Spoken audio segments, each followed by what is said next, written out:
भगवान श्री कृष्ण का जन्म कारागृह में हुआ था और वे देवकी और वसुदेव के पुत्र थे। एक बार देवकी और वसुदेव ने भगवान श्री कृष्ण से पूछा, श्री कृष्ण, तुम तो स्वयं भगवान हो, फिर तुमने 14 वर्षों तक के हमें कारागृह में क्यों रहने दिया? श्री कृष्ण कहते हैं, तुम्हें तो 14 वर्षों तक के कारागृह में रहना ही था, क्योंकि तुमने मुझे 14 वर्षों के लिए वनवास भेजा था। तो आप समझ ही गए होंगे कि देवकी और वसुदेव कौन थे। राजा दशरथ और माता कैकेयी। श्री कृष्ण कौन थे? भगवान श्री राम। माता यशोदा ही माता कौशल्या है, जिनसे राम को 14 वर्षों के लिए अलग होना पड़ा था।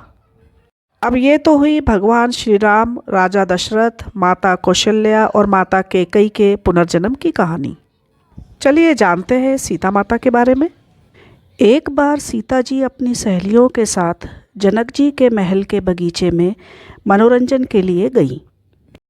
वहाँ पर एक वृक्ष पर उन्होंने तोते के एक जोड़े को देखा। दोनों आपस में बातें कर रहे थे। एक ने कहा कि अयोध्या में एक सुंदर और प्रतापी कुमार है जिसका नाम श्री राम है, उनसे सीता जी का विवाह होगा। श्री राम 11,000 वर्षों तक इस धरती पर राज्य करेंगे। सीता और राम दोनों एक दूसरे के जीवन साथी की तरह इस धरती पर सुख से जीवन बिताएंगे। सीता ने अपना नाम सुना तो दोनों पक्षी की बात गौर से सुनने लगी। उन्हें अपने जीवन के बारे में और बातें सुनने की इच्छा हुई। सखी सहेलियों से कहकर उन्होंने दोनों पक्षी पकड़वा लिए। सीता ने उन्हें प्यार से सहलाया और कहा, भय मत करो, तुम बड़ी अच्छी बातें करते हो। यह बताओ, ये ज्ञान तुम्हें कहाँ से मिला? मुझसे डरने की ज़रूरत नहीं। दोनों का डर समाप्त हुआ। वे समझ गए कि यह स्वयं सीता है। दोनों ने बताया कि वाल्मीकि नाम के एक महर्षि है, वे उनके आश्रम में ही रहते हैं। वाल्मीकि रोज श्री राम और सीता के जीवन की चर्चा करते हैं। उन्होंने वही यह सब सुना जो अब सब कंठस्थ हो गया है। सीता ने और पूछा तो तोते ने कहा, दशरथ पुत्र श्री राम शिव का धनुष भंग करेंगे और सीता उन्हें पति के रूप में स्वीकार करेंगी। तीनों लोकों में यह अद्भुत जोड़ी बनेगी। सीता पूछती जाती और तोता उसका उत्तर देते जाते। दोनों थक गए।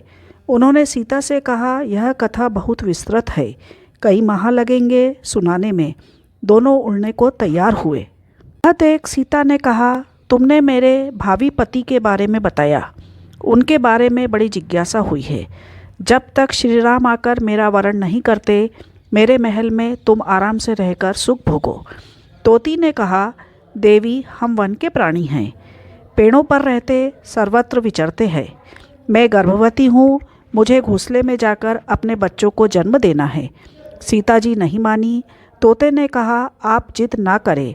जब मेरी पत्नी बच्चों को जन्म दे देगी तो मैं स्वयं आकर शेष कथा सुनाऊंगा। अभी तो हमें जाने दें। सीता ने कहा, ऐसा है तो तुम चले जाओ, लेकिन तुम्हारी पत्नी यहीं रहेगी। मैं इसे कष्ट ना होने दूंगी। तोते को पत्नी से बड़ा प्रेम था। वह अकेला जाने को तैयार ना था। जब तोते को लगा कि वह सीता के चंगुल से मुक्त नहीं हो सकता तो विलाप करने लगा। तोती अपनी पति से विछोह सहन नहीं कर पाई थी। उसने सीता को कहा, आप मुझे पति से अलग ना करें, मैं आपको शाप दे दूंगी। सीता हंसने लगी। उन्होंने कहा, शाप देना है तो दे दो। राजकुमारी को पक्षी के शाप से क्या बिगड़ेगा? तोती ने शाप दिया, एक गर्भवती को जिस तरह तुम उसके पति से दूर कर रही हो, उसी तरह तुम जब गर्भवती रहोगी तो तुम्हें पति का बिछोह सहना पड़ेगा। शाप देकर तोती ने प्राण त्याग दिए। पत्नी को मरता देख तोता क्रोध में बोला, अपनी पत्नी के वचन सत्य करने के लिए मैं ईश्वर को प्रसन्न कर श्री राम के नगर में जन्म लूँगा और अपनी पत्नी का शाप सत्य करने का माध्यम बनूंगा।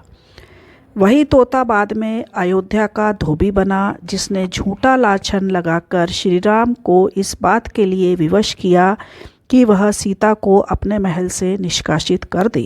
इन दोनों ही उदाहरणों में समानता यदि किसी चीज की है तो वो है हमारे द्वारा किए जाने वाले कर्म, या दूसरे शब्दों में हम यदि कहें तो किसी दूसरे का दिल दुखाया जाना।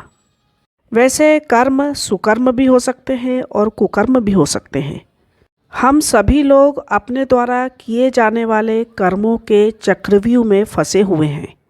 हमारा जन्म पुनर्जन्म हमारे कर्मों का ही प्रतिफल है। कर्मों के इस चक्रव्यूह से निकल पाना लगभग नामुमकिन है, लेकिन फिर भी हम सुकर्म करने का प्रयास जरूर कर सकते हैं, जिससे हम जन्म पुनर्जन्म के चक्रव्यूह से मुक्त हो सके। अपने रोज़मर्रा के दैनिक जीवन में होने वाली प्रत्येक घटनाओं का बहुत अच्छे से अवलोकन करें। कोशिश करके जानबूझकर किसी का दिल कभी भी ना दुखावें। स्वार्थी बिल्कुल भी ना बने। जहाँ स्वार्थ होता है वहाँ गलत काम जरूर होते हैं। अपनी क्षमता और अपनी स्वेच्छा के अनुसार दान दक्षिणा भी जरूर करते रहें। आपके सामने क्या परिस्थिति आती है, क्यों आती है, यदि आप प्रत्येक घटनाक्रम का, आपके सामने आने वाली परिस्थिति का ध्यानपूर्वक अवलोकन करेंगे तो आप पाएंगे कि ईश्वर हर क्षण आपकी परीक्षा लेता है। अब यह आपके ऊपर निर्भर करता है कि आप उस परीक्षा में पास होते हैं या फिर फेल होते हैं। आपके सामने जो भी परिस्थितियां निर्मित होती हैं, उन परिस्थितियों से निपटने के लिए यदि आप बहुत ध्यानपूर्वक कदम उठाएंगे, एक तो ये कि आप बुरे कर्मों से बच पाएंगे और दूसरा ये कि आपको अप्रत्यक्ष रूप से ईश्वर की उपस्थिति का एहसास होने लगेगा। एक बार इस तरह करके जरूर देखिए। विचार पसंद आए हैं तो लाइक करिए, चैनल पर पहली बार आए हैं तो सब्सक्राइब करिए। आपके अपने विचारों से भी हमें अवगत कराइए और इसी तरह हमारे साथ बने रहिए। वीडियो देखने के लिए धन्यवाद मेरी कलम से।